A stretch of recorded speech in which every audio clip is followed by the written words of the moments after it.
जी part 2 start करते हैं। IAS 33 है अर्निंग्स पर शेयर। मैं पेज ओपन करवाने में इस वक्त इंटरेस्टेड नहीं हूँ, ठीक है जी।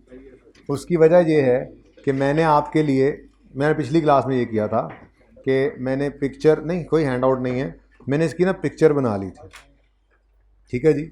ये पिक्चर में मैंने ऐसे करके पिक्चर बनाई थी, यानी कि इस सफ़े की पिक्चर है। फिर इसको फिर मैंने क्या करना है, अब ऐसे छुपा देना ताकि आप इसको देखें ना। पिक्चर इसलिए बनाई थी, इवन एक एक फिगर और तरतीब भी कोशिश की थी, तरतीब एक थोड़ी सी आगे पीछे हो गई थी, बस फिगर्स भी सेम, सब परसेंटेजेस सब कुछ सेम है ताकि आप लोग नोट ना करें, सिर्फ समझें।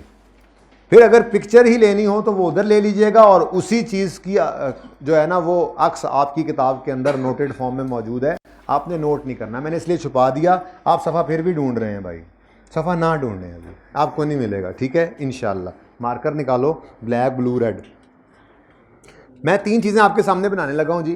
प्रॉफिट एंड लॉस अकाउंट बनाऊंगा, ऐसे करके ना ओपन करके रखने हैं सबके ढक्कन, ठीक है ना, क्योंकि मैंने मोबाइल ही पकड़ा हुआ।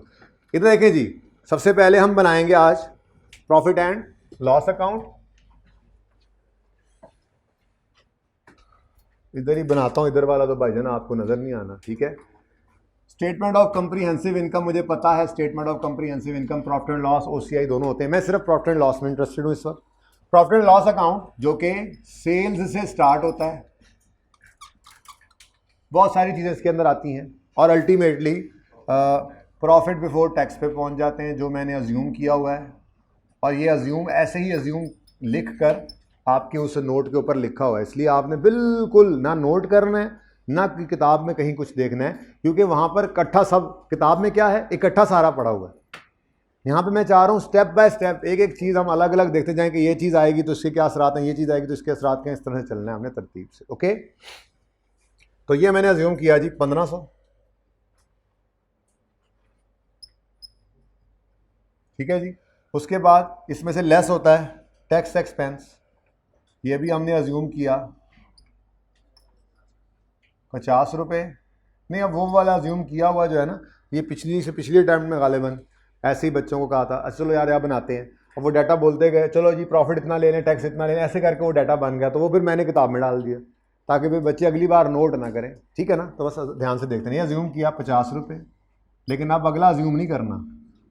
हाँ पैट, अब बताओ, हाँ ये ना कहो ये भी अज्यूम कर लेते हैं, यहाँ पे 1300 अज्यूम कर लो।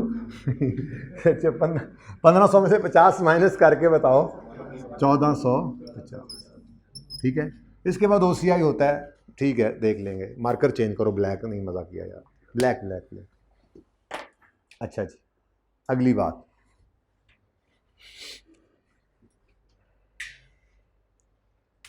उसके बाद हम statement of changes in equity बनाएंगे। ये भी सही नहीं है मार्कर, दानिश को बुला दे, मार्कर और दे दो यार, एक ब्लैक और दे दो, ये सही है। दानिश को कहें रिफिल कर दें यार। Okay, statement of changes in equity बनाते हैं। अच्छा जी, statement of changes in equity के अंदर आपको पता है शेयर कैपिटल आता है, एक और चीज़ आज नई आएगी, रिटेन्ड अर्निंग्स आती हैं। बस ये 2 चीज़ें फिलहाल, तीसरी नई चीज़ आज दिखा दूंगा आपको, ठीक है। ओपनिंग बैलेंस आता है, फिर पैट आता है, फिर डिविडेंड वगैरह आया करता है। ये जो चीज़ें आपने पढ़ रखी हैं, ठीक है, ये ठीक है, हैं लग रहा है, लग तो आपको ये भी ठीक रहा था। उसके बाद जी बैलेंस शीट है,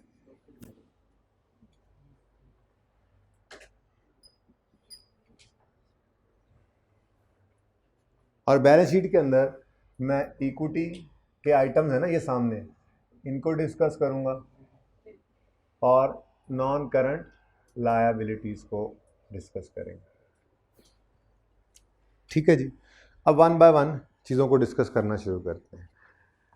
शेयर कैपिटल के नाम से आप वाकिफ़ ही हैं। शेयर कैपिटल जो ओनर्स बिजनेस में पैसा आकर इन्वेस्ट करते हैं, शेयर कैपिटल कहलाता है, ठीक है। शेयर कैपिटल का नाम ऑर्डिनरी शेयर कैपिटल भी होता है। ये ऑर्डिनरी शेयर कैपिटल है, मिसाल के तौर पे, बल्कि सवाल के तौर पे आपके लिए तो 5,000 हमारे पास पड़ा, ठीक है जी। तो इसमें पूरा साल मैंने कोई चेंज अज्यूम नहीं करनी है, ठीक है। तो क्लोजिंग बैलेंस जो होगा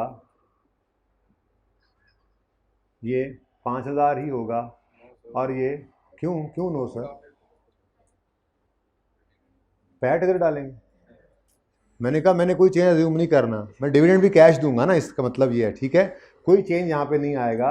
ये क्लोजिंग बैलेंस 5,000 है, ये 5,000 कहाँ चला जाएगा,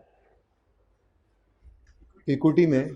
तो इसको कहा जाता है ऑर्डिनरी शेयर कैपिटल। क्या कहा जाता है जी, ऑर्डिनरी। आज नाम इसका पूरा कर दिया हमने, ऑर्डिनरी शेयर कैपिटल। और ये ₹5,000 है। ये बैलेंस शीट में ऐसे क्लोजिंग बैलेंस ही आते हैं ना। और यहाँ पे फेस वैल्यू भी मैंने लिख दिया ₹10 ईच। क्या मतलब हर शेयर 10 रुपये का है, तो टोटल शेयर्स कितने हैं फिर 500।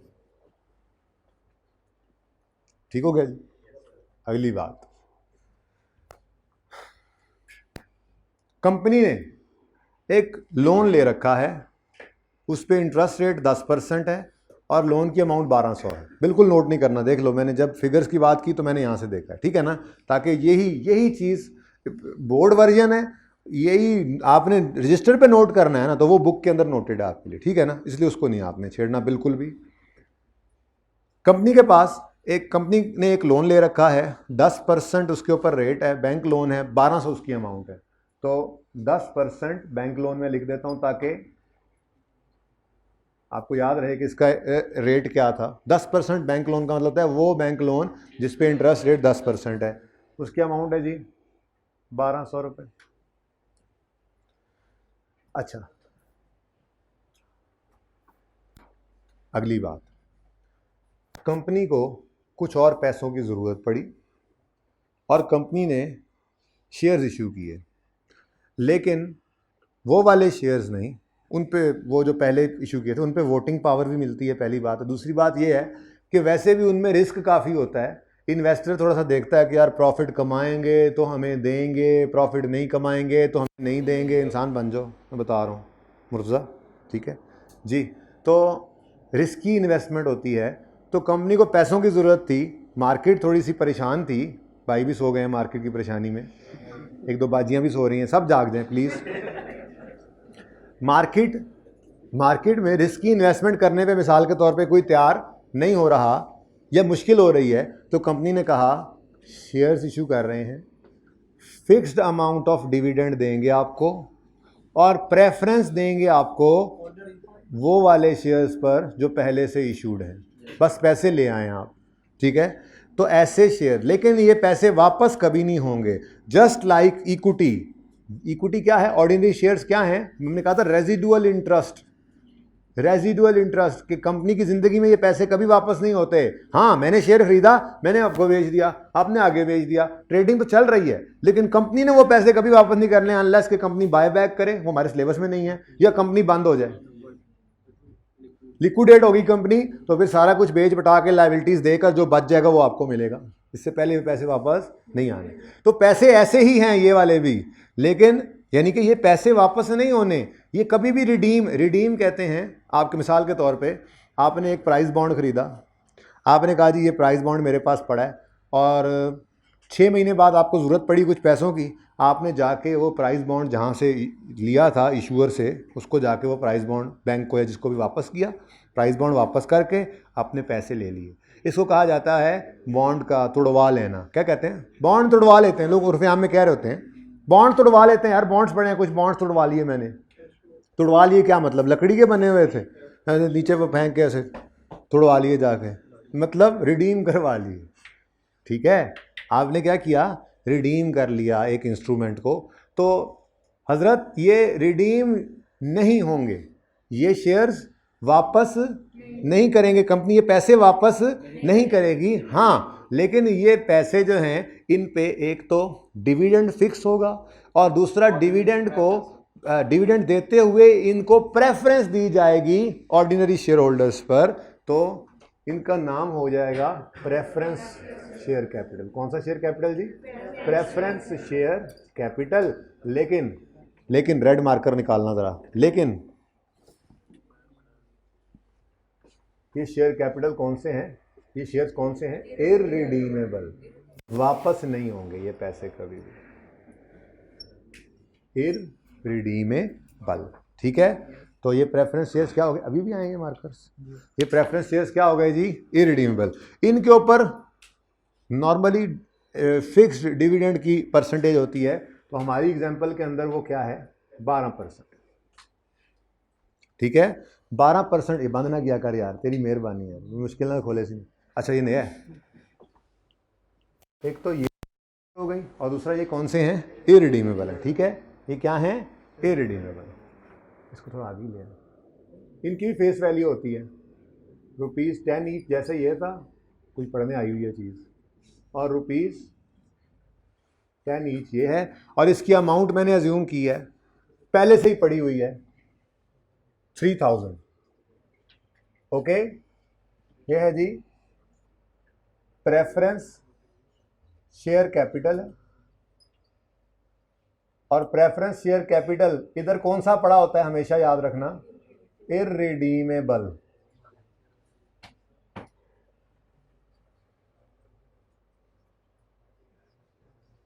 अच्छा यार चुप कर जाओ, छोड़ दो उसकी जान।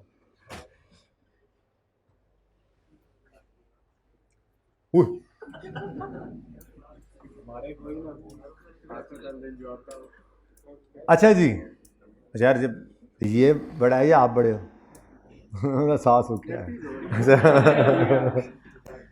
अच्छा जी, चलें नेक्स्ट, रोला नहीं पाना। अच्छा भाई आप बैठे रहो आराम से, पढ़ने आए हो तो। ओके नाउ मैं इसमें भी कोई चेंज अज्यूम नहीं करूँगा, मैं इसमें कोई चेंज अज्यूम नहीं करूँगा।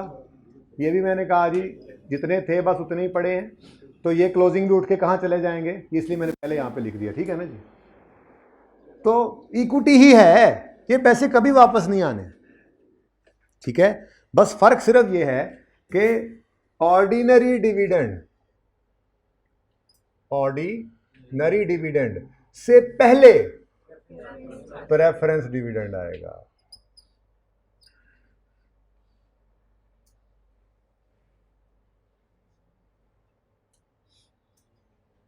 प्रेफरेंस डिविडेंड, लेकिन ये प्रेफरेंस डिविडेंड कौन से शेयर्स का है, जो कि इररिडीमेबल है। अभी एक दूसरे भी आने वाले हैं इसलिए तैयारी करवा रहा हूं, इररिडीमेबल।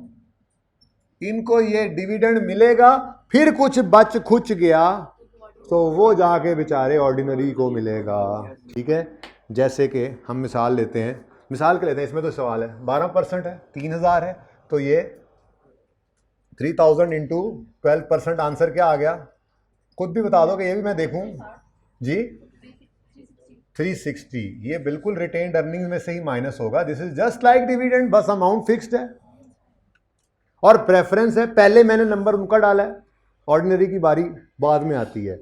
ऑर्डिनरी को फिर एंड पे देखते हैं, कुछ बच गया, प्रॉफिट्स को देखा, अच्छा ठीक है। चलें, आप लोगों ने ना रिस्क सबसे ज़्यादा लिया था, आप लोग बेचारे एंड पे बैठे हैं, सारा कुछ पहले माइनस होकर ये प्रॉफिट आया, फिर उसके बाद उसमें से भी प्रेफरेंस वालों का डिविडेंड चला गया, तो अब जाहिर सी बात है आप लोगों की एक तो वोटिंग पावर सिर्फ इनके पास होती है, दूसरा हम इन्हें कहेंगे आपको अब हम फिर डिविडेंड अच्छा बांटेंगे, हालात अच्छे हैं तो ठीक है, और हमारी एग्जाम्पल में उसको मिल गया सफ़ा 20% वाले को, तो इनको हमने कहा आपको हम 20% डिविडेंड बांट देते हैं जी, तो ये 20% आ गया।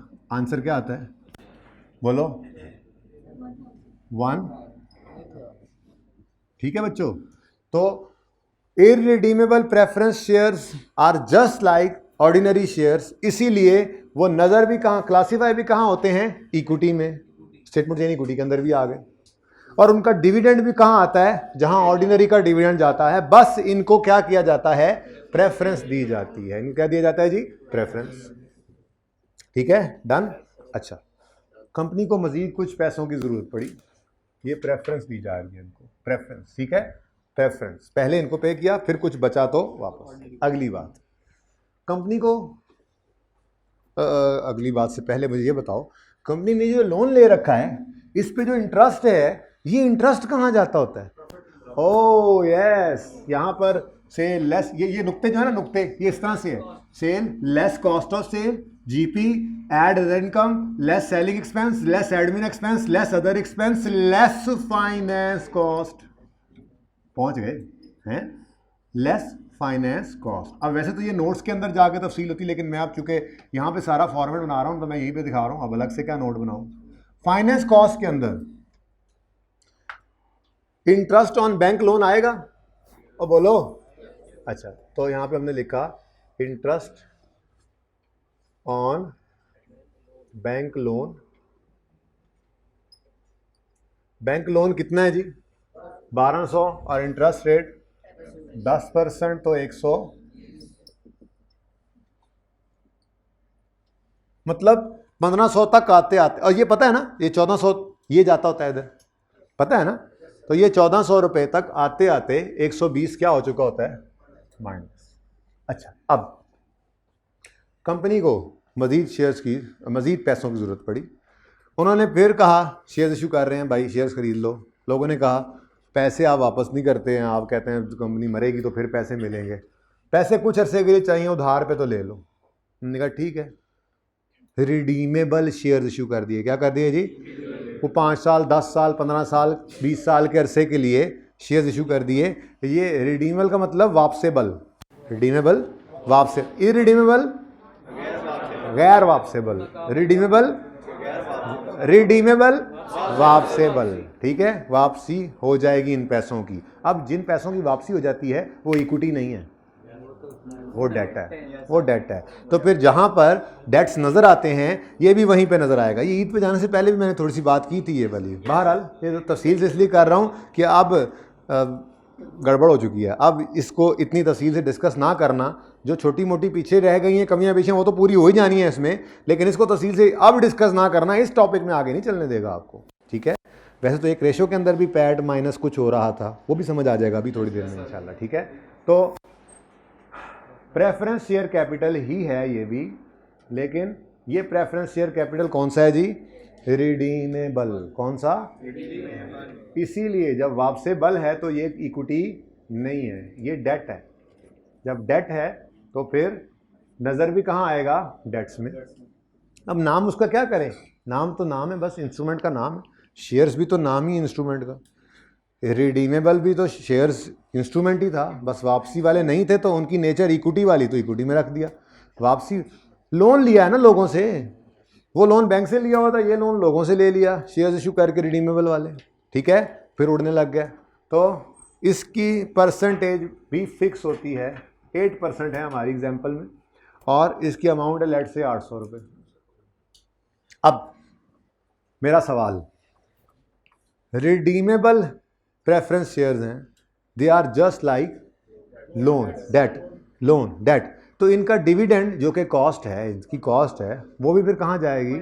वहीं जहाँ पे लोन की कॉस्ट जाती है, इंटरेस्ट जाता है। नाम उसका बिल्कुल यही होगा, dividend on preference share capital. लेकिन कौन से वाले प्रेफरेंस शेयर्स का ये डिविडेंड है? रिडीमेबल वालों का, वापसेबल वालों का, तो वो यहाँ पे आ गया रिडीमेबल। ठीक है जी, और वो तो कैलकुलेशन हो भी सकती है। अब 800 इंटू 8%, नहीं डिविडेंड ही कहेंगे, है इंटरेस्ट ही समझो, है इंटरेस्ट ही, पर इंटरेस्ट कहना नहीं है, डिविडेंड कहना है जी। 8% 64।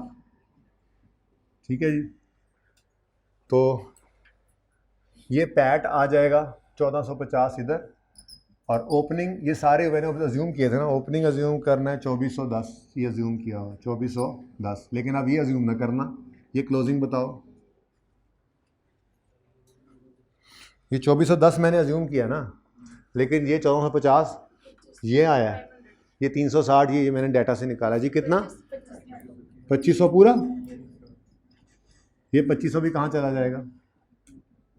पता ही है ना, इक्विटी का हर आइटम इक्विटी में ही जाना है।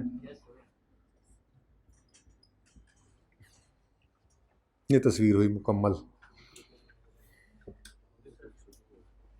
जी, तस्वीर मुकम्मल है, तस्वीर मुकम्मल है।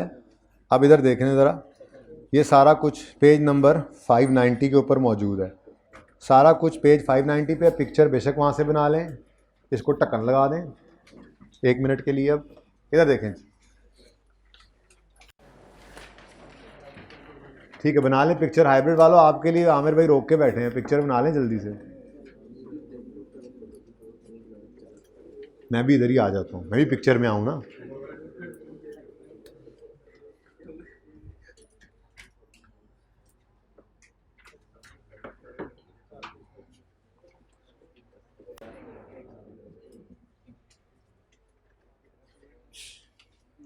जी बच्चों, सोचा था आपका पार्ट भी अपलोड करूंगा, थोड़ा ज़्यादा पढ़ा के नहीं पढ़ा सका, एज यूजुअल। कोई नहीं। अच्छा सुने सुने सुने सुने सुने, irredeemable preference shares are equity item. नज़र भी कहाँ आ रहे हैं? इक्विटी में। और इनका डिविडेंड भी कहाँ नजर आएगा? जहाँ इक्विटी का डिविडेंड आता है, यानी रिटेन्ड अर्निंग माइनस होगा। बस इनको प्रेफरेंस दी जाती है, ऑर्डिनरी से पहले इन्हें डिविडेंड बांटा जाता है, फिर ऑर्डिनरी को कुछ दिया जाता है। जबकि रिडीमेबल शेयर्स जो हैं वो लायबिलिटी हैं, तो नज़र भी लोन है, डेट है, नज़र भी नॉन करंट लायबिलिटीज़ में आ रहे हैं। 5 साल 10 साल के पैसे लोगों से लिए हुए हैं, वापस कर देंगे जब वो लोग आएंगे मैच्योरिटी पर। ठीक है, तो इसका जो डिविडेंड है वो बस ऐसे नाम का डिविडेंड इंटरेस्ट ही है, वो नज़र कहाँ आएगा? Finance cost. ठीक है, यही सारी चीज़ें यहाँ पर एज इट इज़ लिखी हुई हैं, फिगर्स भी वही हैं। अगर आप गौर फरमाएँ तो 120 का इंटरेस्ट, 64 का, फिर ये 1500 अज्यूम किया टैक्स, सब कुछ बिल्कुल सेम है, सब कुछ सेम है, इसलिए आपने नोट कुछ नहीं करना। ठीक है, इसलिए यहाँ से इसलिए नहीं पढ़ाया क्योंकि यहाँ पे सब कुछ सामने पड़ा था। अब स्टेप बाय स्टेप सारी चीज़ें खुलती गई हैं तो आपको थोड़ा आइडिया हो गया। ठीक है, अब मेरा सवाल, हमने एक रेशो निकाली थी रिटर्न ऑन इक्विटी, याद है आपको? रिटर्न ऑन इक्विटी में हम क्या करते थे? PAT over average ordinary equity. आज पूरी बात कर दूं, शायद उस दिन भी की हो। अच्छा, अब मुझे बताओ, ये जो बेचारे किस्मत के मारे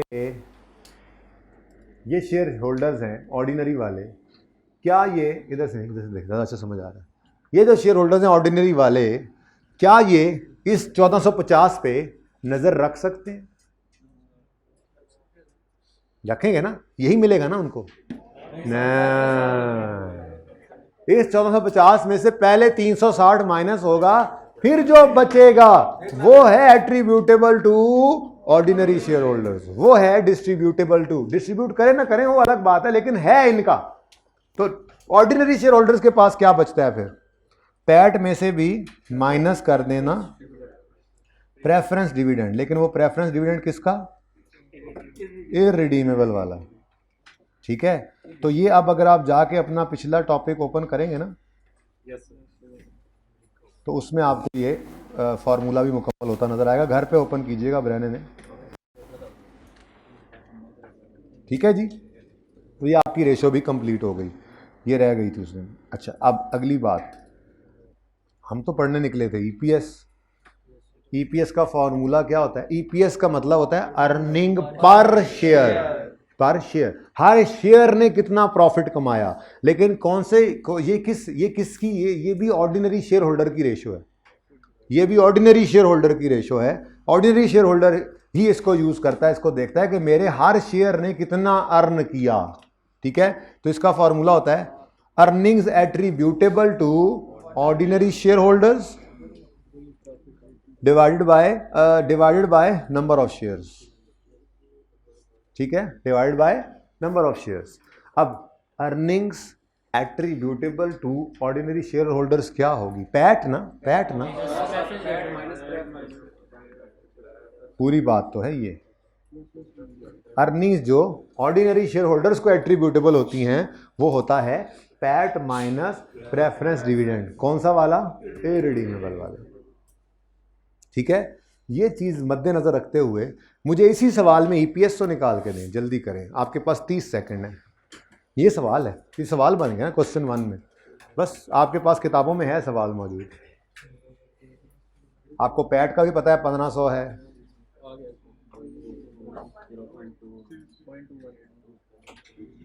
0.218 नहीं हो सकता। Number of shares, number of share, number of shares बोले, मैंने तो रुपीस के साथ डिवाइड किया हुआ है तुमने 5000 से। ओके, पैट कितना है? 1450 में से माइनस करेंगे 64, माइनस 64 नहीं, प्रेफरेंस डिविडेंड है ये भी, ये है। अगर सवाल में वो 64 भी दे, 360 भी दे और कहे कि earning attributable to ordinary share holder निकालो, तो आप 1450 में से ये 64 भी माइनस करोगे और 360 भी करोगे। Is it so? पैट तक आते आते रिडीमेबल वाला ऑलरेडी माइनस हो चुका है। अगर कभी परेशान करने के लिए दे दे, आपने परेशान नहीं होना, ठीक है? तो 1450 में से 64 माइनस ऑलरेडी हो चुका है। हाँ, जो माइनस करने वाला है वो कौन सा है? तो 360 माइनस कर दिया आपने। और नंबर ऑफ शेयर्स, भाईजान ये 5000 रुपये थे, ये 5000 रुपये थे, हर शेयर 10 रुपये का था। नंबर ऑफ शेयर्स कैसे निकालने थे आपने? ₹5000 डिवाइडेड बाय ₹10 जी, 500 शेयर्स। तो हर शेयर ने कितना कमाया, इसके लिए आप अर्निंग्स को शेयर्स से डिवाइड करेंगे, ठीक है? तो डिवाइड बाय 500, ₹2.18 पर शेयर। यानी हमारी कंपनी में हर शेयर ने 2.18 रुपये, यानी कि ये हमारा है। शेयर होल्डर क्या कह रहा है? मेरे हर शेयर के बदले इतनी अर्निंग अब है मेरी। सब कुछ माइनस कर दिया हमने, ठीक है? Okay, done. क्वेश्चन नंबर 2 देखें अब। ये करके, ये ज़रा इसको मैंने चेंज कर दिया जी, 87,000 को 87,500 कर दिया मैंने। 87,000 को नहीं, वैसे ही चेंज किया था, कोई गलती नहीं है। सवाल जो मेरा है, जवाब नहीं, तो जो सवाल है वही जवाब बन जाएगा। तो इसलिए वो भी सही है, ये भी सही है। ये मैंने वैसे ही कहा कि ज़रा कुछ चीज़ ज़्यादा अच्छी समझ आ रही थी इस तरह से, तो मैंने ये 500 कर दिया पिछली क्लास में, ठीक है? ये 87,500 कर लें, ये मैंने चेंज करवाया, ओके? वो भी सही था, बिल्कुल सही था, क्योंकि वो यूज़ कर लेते तो आंसर वही था। किताब नहीं कि आपने मैच करना है, तो यही आंसर। अच्छा, a company has 5000 shares in issue on 31 December 2010। It further issued 5000 shares on 1 April 11। Profit for the year 10 is 50,000 and 11 is 87,500। ये जिस वक्त मैंने क्वेश्चन नंबर 2 शुरू किया है ना भाई, यहां से कट करवाइएगा छोटा सा पीस जो अपलोड कर देंगे, ठीक है? अगर बात हो गई तो मैं एंड पे बताऊंगा। वो बात सिर्फ इतनी सी करनी है कि क्यूमुलेटिव और नॉन क्यूमुलेटिव क्या होता है, और 3-4 एग्जांपल्स देनी है बस आपको होमवर्क में, अगर वो होगी बात तो। खैर, पहले ये तो कर लें। Calculate EPS for 10 and 11 assuming year and is 31 दिसंबर। लो भाई, ईपीएस 2010 की निकालो। अर्निंग्स 2010 की कितनी? 50,000 और 2011 की 87,500, ठीक है जी? तो पहले 2010 की ईपीएस निकालते हैं। 2010 की ईपीएस कितनी है जी? 50,000 रुपये डिवाइडेड बाय 5,000 शेयर्स, ₹10 पर शेयर। अभी तो चैप्टर कल शुरू करेंगे, मतलब कि बुनियाद पड़ी है आज, तो वैसे ही 6 दिन लगाऊंगा इंशाल्लाह इस पे।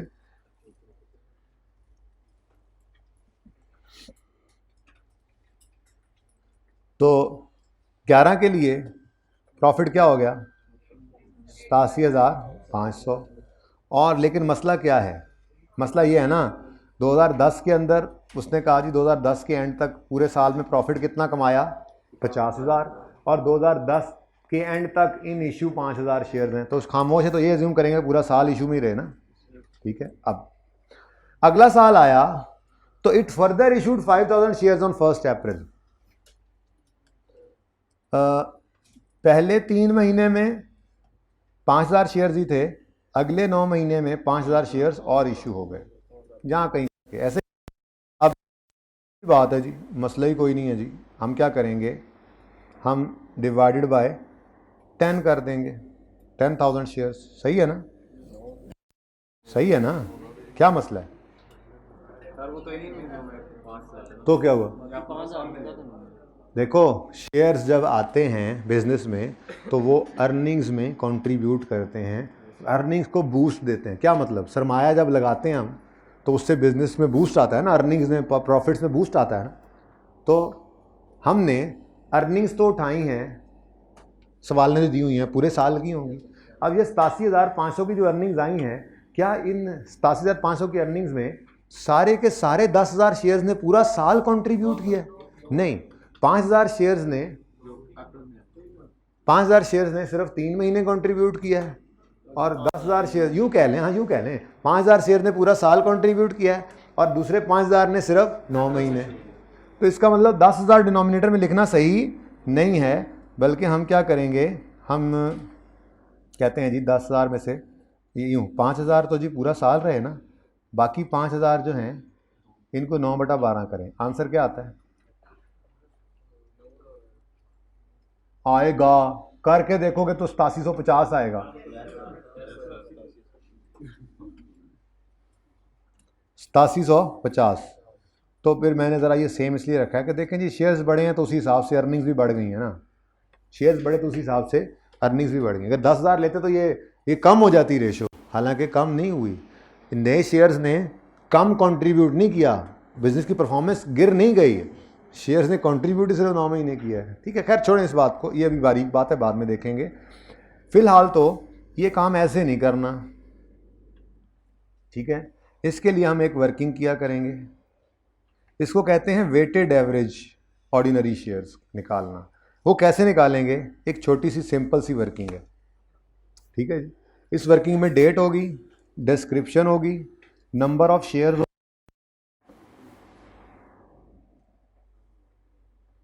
फिर फ्रैक्शन के लिए एक जगह बनी होगी, फिर फ्रैक्शन लगने के बाद weighted average number of shares हमारे निकल आया करेंगे। ठीक है बच्चों, अब ये वर्किंग समझ ना आए, कम आए, कोई मसला नहीं, ये आज नहीं, ये अब अगले 5 दिन होते रहने, और कल भी होगी, परसों भी होगी, चलेगा काम, होमवर्क में भी होगा इंशाल्लाह। लेकिन important thing is number of shares की बात हो रही है, यहाँ सिर्फ क्वांटिटीज़ के साथ खेलना है हमने। तो ओपनिंग में कितने शेयर्स पड़े हैं? 5,000। फिर क्या हुआ, 1/4/11 को नए शेयर्स इशू हुए। क्या हुआ है जी? New shares issued. अब ये बैलेंस बदल जाना है, बोलो। अब 2 तरीके हैं, एक तो वो जो ज़बानी भी किया था, इस 5,000 को पूरे 12 महीने और अगले 5 को 9, लेकिन ऐसे करना नहीं है सवाल को, क्योंकि ये तो वर्किंग बेस है, बहुत चीज़ों में आप इसने आगे इस्तेमाल होना है और बहुत सारी चीज़ें कॉम्प्लेक्स होनी है। कल हमने शेयर कंसोलिडेशन, स्प्लिट, बोनस, पता नहीं क्या कुछ करना है, परसों राइट इशू करना है, वर्किंग यही रहनी है। तो इसमें बहुत सारी चीज़ों ने ऐड होना है, इसलिए वर्किंग इस तरतीब रखेंगे कि आज आपको लगेगा ये क्या कर रहे हैं, 8750 ऐसे क्यों निकाला है, लेकिन वो फिर आगे जाके काम देगा। ठीक है, तो हमने क्या करना है, जैसे ही बैलेंस बदला है, इधर फिगर लिखने से पहले ही हमने कहना है 5,000 आप तो सिर्फ 3 महीने आउटस्टैंडिंग रहे, नंबर ऑफ शेयर्स, ये 5,000 शेयर्स सिर्फ 3 महीने आउटस्टैंडिंग रहे, उसके बाद नए शेयर्स इशू हुए 5,000, तो टोटल कितने हो गए? अब ये 10,000 को पकड़ा और आपने कहा हाँ ये अब दोबारा नहीं बदले हैं, ठीक है जी, ये 9/12 आउटस्टैंडिंग रहे 9 महीने, ठीक है ना। और यहाँ पे आपने कोई फ्रैक्शन नहीं लगाना, नहीं, बस ये तरतीब होगी। आंसर फिर भी सेम ही आना है। बताओ 5,000 3/12 करें तो कितना आता है? 1,250, और इधर 7,000, तो टोटल क्या आ गया? 87। आपने पता नहीं क्या कहना था हारून, कैलकुलेट करके हमने देखा 8700। जी मैं वो बाद में फिलहाल समझ आइए बात की। ये 8750 वैसे निकल आया था, लेकिन मैंने कहा ऐसे नहीं करना। ऐसे क्यों कर रहे हैं, अब इसकी वजह आने वाले दिनों में पता लग जाएगी। फिलहाल सादा बात, 5000 शेयर्स 3 महीने तक आउटस्टैंडिंग रहे, जैसे ही नए शेयर्स आए ना फौरन इधर क्वांटिटी नहीं लिखनी, पहले ऊपर वाले बैलेंस पे लगा देना। अभी इससे ऐसे भी हो सकता था, यहाँ पे आगे जाके, अभी होमवर्क वाले सवालों में भी होगा, आगे जाके यकम सितंबर को उन्होंने और शेयर्स इशू कर दिए, तो हम फिर क्या कहेंगे, इधर यकम सितंबर लिख के इस 10,000 को कहेंगे अप्रैल मई जून जुलाई अगस्त, 5 महीने आप आउटस्टैंडिंग रहे। फिर नए शेयर्स आ गए, उस पर फ्रैक्शन नहीं लगाना, फिर टोटल के ऊपर कहना है सितंबर अक्टूबर नवंबर दिसंबर 4 महीने, इस तरह से करके करना है। ठीक है ना, ओके डन। अच्छा दूसरा सवाल, तीसरा सवाल मैंने करवाना था लेकिन ये अब होमवर्क है, ये होमवर्क 1 हो गया। उसके बाद ढेर सारे सवाल जो हैं 13 से 19 तक पेज 594 पे पढ़े।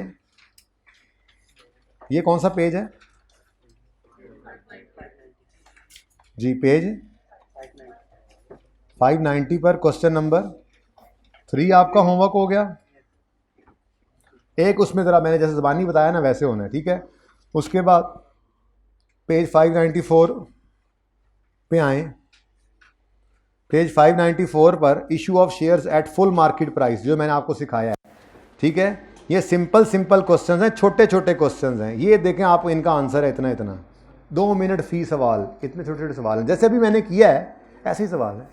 तो ये 13 से लेकर 19 तक हैं, 13 से 19 तक हैं, क्योंकि उससे आगे आप अगर देखें तो बोनस शेयर्स आ रहे हैं। वो मैंने, भाई चुप करें यार, फजूल आदमी है यार। अभी ये बोनस शेयर्स मैं कल पढ़ाऊंगा आपको, जब कल पढ़ा लूँगा तो फिर ये होमवर्क में अगले दिन आएंगे। तो फिर अभी फ़िलहाल 13 से 19, ठीक है जी। और उसके बाद तीसरा होमवर्क जो है आखिरी 2 मिनट बाद, जिसके लिए मैं बच्चों के लिए कट भी करवा रहा हूँ, जो प्रेफरेंस शेयर्स होते हैं उनका डिविडेंड जो होता है वो क्यूमुलेटिव भी हो सकता है और नॉन क्यूमुलेटिव भी हो सकता है। क्या बोला मैंने, क्यूमुलेटिव भी होता है और हाँ, समझाना बाद में होगा। फिलहाल तो मैं आपको एक उसूल लिखवाऊंगा, सादा सा उसूल लिखवाऊंगा। एक मिनट, पेज नंबर देखने आया था मैं, पेज नंबर 525 पे इससे शुरू हो रही हैं।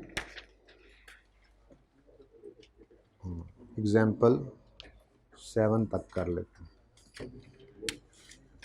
ओके, एग्जाम्पल 1 से एग्जाम्पल 7 स्टार्टिंग फ्रॉम पेज 525 और एंडिंग ऑन पेज 528, एग्जाम्पल के साथ सॉल्यूशन भी हैं। पेज 525 ज़रा लिखवाना मुझे, एग्जाम्पल 1 टू एग्जाम्पल 7 समझ आ गई है, ज़रा देख लें जाके। ये मैंने कहा ज़रा आपका होमवर्क इकट्ठा हो जाए। लेक्चर नंबर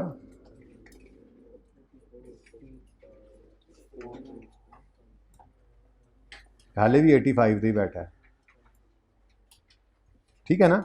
ये अपना दानिश आप पिक्चर लेके ग्रुप में भेज दें, ठीक है, और सुबह वाले बच्चे भी देख लेंगे। अच्छा, ये एग्जाम्पल 1 से 7 तक भी आपने करनी है। जो समझ नहीं आएगा, परेशान होंगे, जो भी होगा कल आएंगे ना इंशाल्लाह, मैं खुद करवा दूंगा सारी, एक एक चीज़ डिस्कस कर लूँगा। इन सवालों में तो मसला होना नहीं है इंशाल्लाह, ठीक है। इनमें भी जो होगा वो इंशाल्लाह मैं खुद डिस्कस करूँगा। अब आते हैं उस बात की तरफ जो मैं करना चाह रहा हूँ। तस्वीर बना लेनी थी ना बेटा, अब फरमाइशी पर उसकी फिर तस्वीर बना लेना।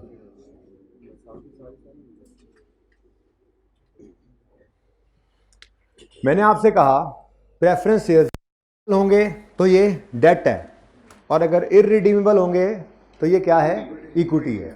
अब एक छोटी सी बात एडिशनल और भी इसके अंदर आती है, वो है क्यूमुलेटिव और नॉन क्यूमुलेटिव का कॉन्सेप्ट। बहुत सिंपल है, कॉन्सेप्ट वगैरह नहीं भी समझ आए तो एक जुमले में बात याद रखिएगा। क्यूमुलेटिव का मतलब होता है चाहे अनाउंस हो या ना हो, हमने डिविडेंड पे करना है। और नॉन क्यूमुलेटिव का मतलब होता है अनाउंस होगा तो पे करेंगे, अनाउंस नहीं होगा तो पे नहीं करेंगे, लाइक एनी अदर डिविडेंड, ठीक है। तो ये वाली बात हम जाकर लिखेंगे ऐसी जगह पे जहाँ पे फिर कल मैं आपको समझाऊंगा। लेकिन आपने 2.1 को रीड ऑनली करना है, इसमें ये सारी बातें की हुई हैं, और उससे आगे ये एग्जाम्पल 1 2 3 4 5 चल, ठीक है ना, ओके। और इस पेज 524 के साथ ही मैं एक छोटी सी बात यहाँ पे लिख रहा हूँ। पहली बात, प्रेफरेंस शेयर्स रिडीमेबल भी हो सकते हैं, इररिडीमेबल भी हो सकते हैं, ठीक है। अच्छा, अब अगर प्रेफरेंस शेयर्स हैं और वो इररिडीमेबल हैं तो प्रेफरेंस डिविडेंड जो होगा, हाँ, वो स्टेटमेंट ऑफ इक्विटी में आता है। ये प्रेफरेंस डिविडेंड दोनों को ही देख लें। प्रेफरेंस डिविडेंड की बात हो रही है फिलहाल, बाकी मैं मजीद तफसील इंशाल्लाह बताऊंगा जब आप खापो आएंगे छोटे एग्जांपल्स के साथ। ये प्रेफरेंस डिविडेंड क्यूमुलेटिव भी हो सकता है और ये प्रेफरेंस डिविडेंड नॉन क्यूमुलेटिव भी हो सकता है। अब ये क्या मुसीबत आन पड़ी पे? ये मुसीबत कोई नहीं है, बस इतनी सी बात याद रखिए, अगर क्यूमुलेटिव डिविडेंड है तो अनाउंस हो या ना हो, अगर डिविडेंड क्यूमुलेटिव है तो अनाउंस हो या ना हो, रिकॉर्ड, आप रिकॉर्ड लिख लें, आप रिकॉर्ड करेंगे, ठीक है ना, रिकॉर्ड करना है, ठीक है जी। और नॉन क्यूमुलेटिव है, अगर अनाउंस होगा तब रिकॉर्ड होगा, अगर अनाउंस होगा